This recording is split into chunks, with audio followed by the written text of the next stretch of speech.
Think Realty Nation, it's Abhi. Welcome to the Think Realty podcast. I'm excited to have a conversation with my good friend Clint Coons today. We're talking about asset protection, business strategy, tax strategy, and every time he and I talk, I always end up learning something. It's kind of like, and I've made this reference before, but I'm going to make it again. It's kind of like going to a doctor, and you think you know everything because you're well equipped with WebMD information, and then you go to the doctor and you realize, wait a minute, it's actually a wart, and it doesn't look like just a mosquito bite. That being said, we have a really awesome show for you today. I have a little rant that I'm going to do after Clint and I finish up. And if you want to know what that rant is, well, you're just going to have to stay tuned. Pay attention for the next 15, 16 minutes during my interview with Clint, and then you'll hear about my rant. This podcast is brought to you by Narada Real Estate Investments, your premier source for cash flow investment property. Visit them online at www.turnkeyrealestateinvestments.com.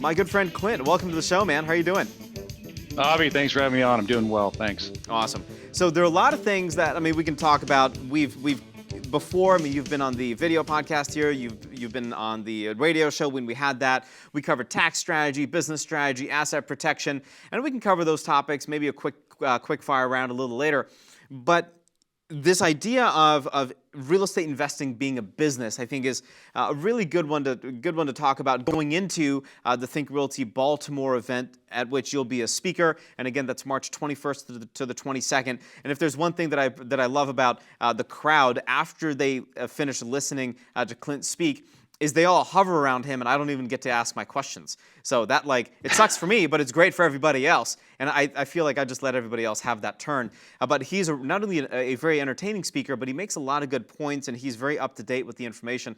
So if you want to see him speak, and if you have questions about asset protection, etc., go to thinkrealty.com/Baltimore, buy a ticket, and come out and see Clint.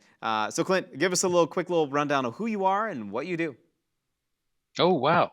Well, I'm an attorney with Anderson Business Advisors, and what I do is I help real estate investors all across the country protect their assets, reduce their taxes, and more importantly, understand that real estate investing really should be treated like a business. I'm an active real estate investor. I have a portfolio of over 100 properties, and I've been investing for years, and there are a lot of things I've learned along the way, not only from working with clients throughout the country who invest in real estate, but really through my own acquisitions. And it's through this culmination of knowledge that you have from the client's problems, the things that they face, the challenges, and growing their portfolio with my own challenges, that's really helped propel Anderson to the forefront of this particular space. I mean, we have offices in 3 different states. Now we're opening up a 4th office in Utah. I have over 180 employees, and we focus strictly on predominantly on real estate, where we bring both the tax and the asset protection and the business planning side to the table to help people achieve their goals. So there are a lot of folks that are new, and even a lot of pros that don't treat their real estate investing like a business. I don't even know how you don't treat something like a business. I guess you just don't treat it like a business. You just treat it like, I don't know. I don't know what I'm looking for. Oh, thanks. Of course. Like the hot mess. But actually, that's kind of what happens with a lot of folks, right? They get involved in the minutia of running what they think is a business, but they're really just running themselves into the ground. They don't have a proper strategy for their LLCs. They're not set up properly from a tax efficiency perspective. And most importantly, they're building a business for themselves, and they're not building a job for themselves. They're not using the right tech. What are some of the initial steps that I would have to take to set myself up properly? It's funny you say that, because I get this question a lot. You get the newbie that comes in that doesn't own any real estate yet, and they're always convinced, I need to set up a limited liability company. And many times they want to set it up in Nevada or Wyoming or Delaware. And oftentimes I'll tell them, I said, listen, you got to step back for a moment and let's evaluate what you intend to do. Because so many people out there think that all they have to do is get an entity set up and then they're ready to go out and start investing. And a lot of individuals do that. But what they don't necessarily understand is that the entity you set up can either help or hurt you with your investing. That is, I don't know why each and every individual that's watching this right now, listening in, has decided to start investing in real estate. But for many of us, it's they want income flow. They want to have a better retirement, or maybe they want to build generational wealth. Now, how long do you want to spend building up that portfolio? Would you like it to accomplish your goals within 5, 10, 15 years, or do you want it to drag on for 25, 30, or 40 years? A lot of what you do today can impact what you're going to be doing tomorrow. And I see this a lot with these investors where they're setting up entities and they're just getting started. They think, well, the LLC is all I need. In reality, the question you need to be asking yourself is, what type of investing do you want to get started in? Where do you plan to take down your deals? What type of deals are you going to be working with? Because then that will dictate the proper type of entity that we set up for them. And then you got the guys that have been investing for years and they have a bunch of entities. And sometimes, as you're talking about a hot mess, they become hot messes themselves because they're struggling and they're going, I've hit this brick wall. And I'll look at things and say, well, here's why you hit a brick wall. It's because of the way your tax returns look over here, and that's causing problems over here on the lending side. So it all plays in together. You and I have multiple times talked about the importance of your returns looking a specific way. And that advice proved so beneficial to a lot of our listeners and also viewers that I got a couple of emails saying, holy cow, like I didn't know that this was impeding my ability to go out and get a home loan to buy a primary residence because I wasn't set up properly. I wasn't showing the right kind of income, et cetera. And it was mind blowing. From a business setup perspective, what are some setups that if I set my business up in this way, whether it's way X, way Y, way Z, it can actually impede my ability to run my business or invest in real estate? Sure. So you really need to break it down again based upon what someone is doing with investing. So I'll give you two different examples. Let's say you want to flip property. So my goal is to go out and buy, sell properties that I'm going to rehab. Well, as a rehabber, how are you going to finance your deals? Maybe you have a huge savings account. You can afford to handle all these deals on your own. But many real estate investors, when they're starting out, they don't have that type of backing. So they're going to need to borrow. Now, the question is, where are you going to go to get the money? Are you going to go to Guido down the street and you're going to borrow it at 18% interest? Or maybe you're going to find a hard money lender that'll loan you at 12? Or maybe what you would really like to do is work with your traditional lender and get a loan. Well, the traditional lender is not going to work with you because they don't help flippers out. That's just too risky for them. And so what I see happen is that people start getting into these hard money loans and they start their flipping business and they're giving away tons of money and interest. And they can't ever get off that hamster wheel of continue to use hard money. And they're spending $10,000, $20,000, $30,000 a year in interest expense. Well, when you start creating this real estate investing business, if you step back a minute, you say, well, if I'm going to go out and flip property, maybe it's not the best idea to have that type of revenue flow onto my individual tax return because it's going to hit my Schedule C. Because if it hits my Schedule C, then lenders, traditional lenders that I want to work with, like maybe I have a house that has $300,000 equity and like to tap into that to help fund my deals, they're going to know that I flip property and they're not going to want to work with me because I'm too risky. But if I set it up in a C corporation and I paid myself a salary, then all of a sudden I become this W-2 wage earner. I look just like every other Joe that comes into the bank looking for a loan. And so now I can gain access to that equity in my property because I've changed the way I appear to the underwriter who's determining whether or not they're going to loan me money. And this is a common problem with people who flip real estate. They conduct the activity through an LLC, which essentially throws everything down onto their 1040 or S corporation. And then they struggle on the financing side to get out of those hard money loans. It's a simple solution. All you have to do is change it into W-2 income. Excuse me. On another front, if you're someone who invests in residential real estate, so this is a problem a lot of people face. You may have a sizable portfolio. In fact, before I got on here, I just finished up a consultation with two doctors, a husband and wife team, and they've been investing for 8 years, and they have a portfolio over 30 properties.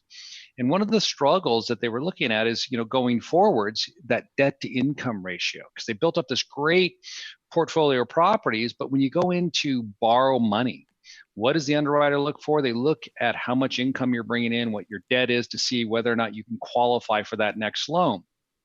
And I said, well, it's pretty obvious how you can solve some of those issues right off the bat is how do you hold your structure or how do you hold all your properties? They said, well, I hold one property per LLC. Great. And then all those LLCs are held by what? He said, a holding LLC that I set up in Wyoming. He said, perfect. That's exactly what I do.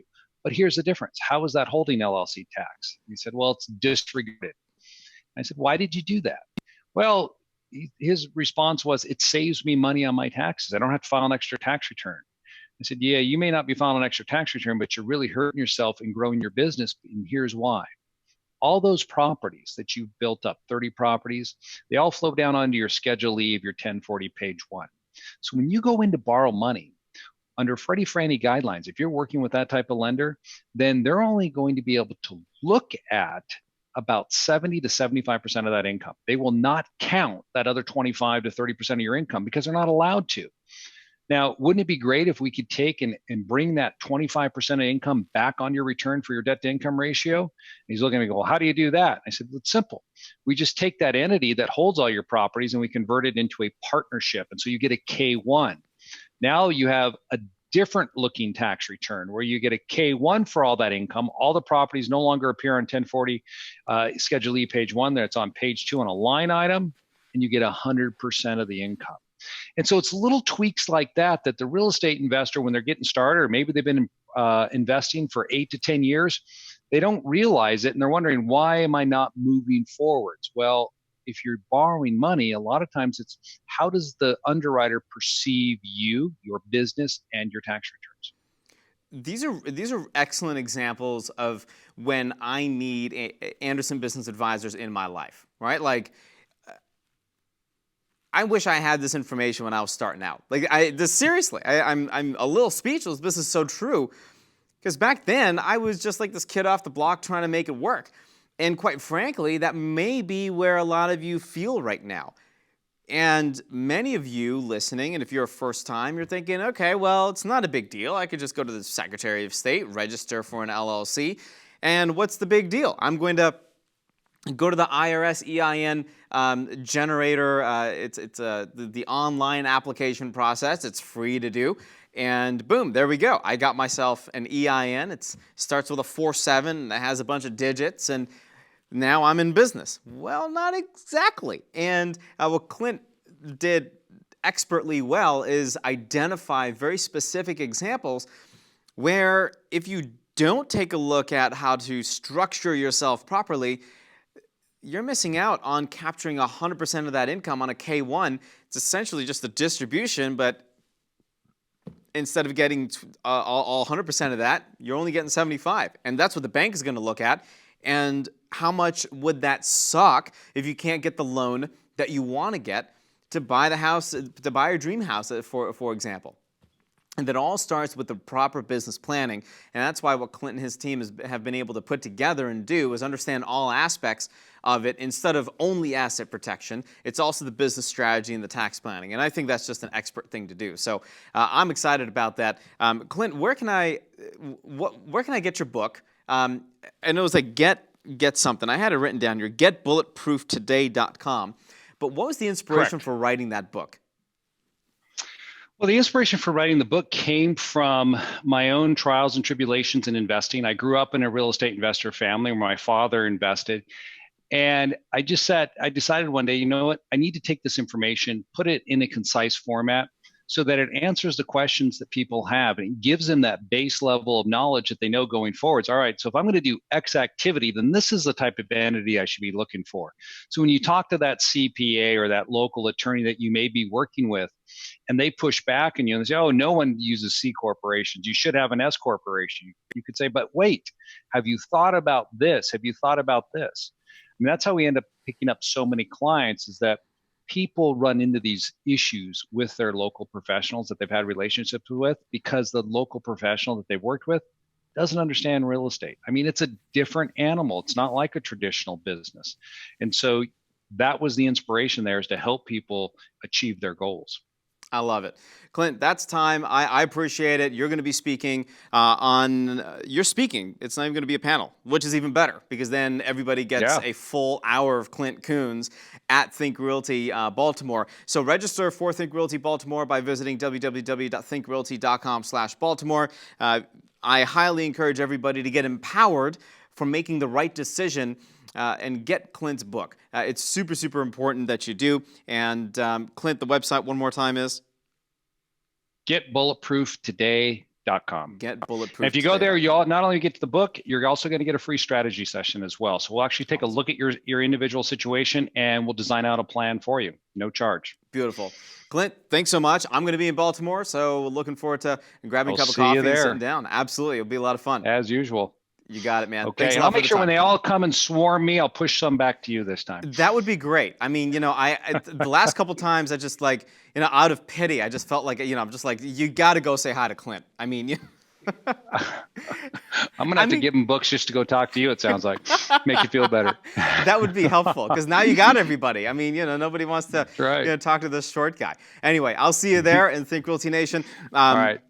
Check out, again, getbulletprooftoday.com. Make sure that you get Clint's book.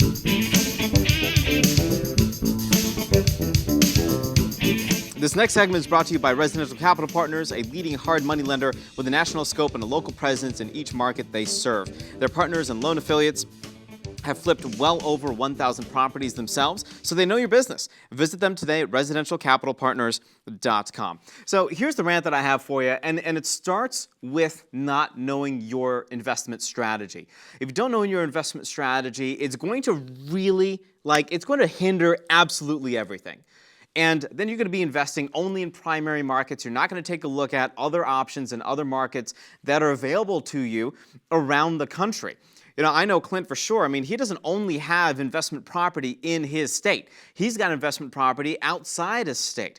For a lot of viewers that are in California, it's okay to look at, say, Indy or Indiana or Michigan, Alabama, some of these other states that have some really good opportunities. But also, don't just only stay stuck to the primary market. And if you're only doing that, that is a result of just a lack of education, which is why you need to get to Think Realty Baltimore. So if you want to register, shameless plug, go to thinkrealty.com/Baltimore. But the misconception is you're only going to find the best of the best of the best cream of the crop deals in the primary market, such as Dallas. But you know what? You know what else you find in primary markets? Competition. And 35 other bidders on that property, and you're going to be number 36.